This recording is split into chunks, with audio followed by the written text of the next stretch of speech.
When COVID-19 first started, we were told it was going to be a bit like, bad seasonal flu kind of thing that would last a few months and then it would be over.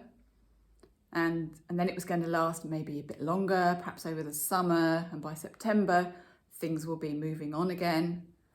And as time goes by, it becomes clear that we just don't know how long it's going to be, really, until we can just hug somebody and not think about it. And we know that there's not going to be a clean and tidy ending where we can say, "Phew, glad that's over now, let's just get on with things." The reality is that things will never really be the same again. And we've all experienced it in different ways. There's been terrible, terrible loss of life and suffering and separation from loved ones, and knock-on effects of job losses and redundancy and uncertain futures. We're all sharing in an experience, but having very different experiences of it. Personally, I feel very fortunate not to have been severely affected by it so far.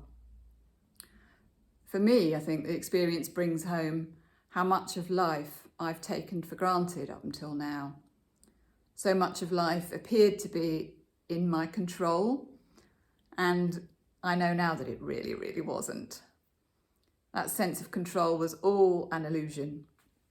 I knew it in my head, but now I'm experiencing it in a physical, lived out way.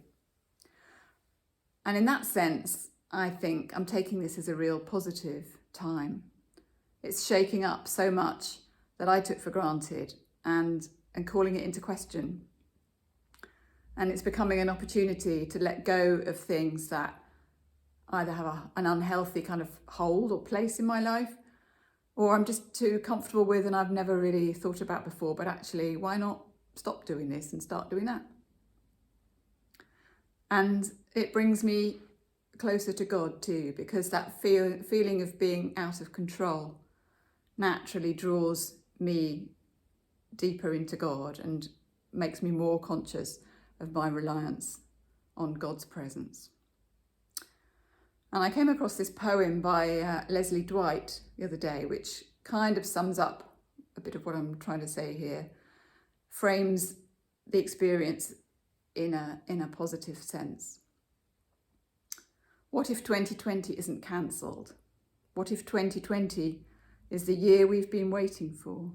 A year so uncomfortable, so painful, so scary, so raw that it finally forces us to grow. A year that screams so loudly, awakening us from our ignorant slumber. A year we finally accept the need for change. Declare change, work for change, become the change. A year we finally band together instead of pushing each other further apart. 2020 isn't cancelled, but rather the most important year of them all.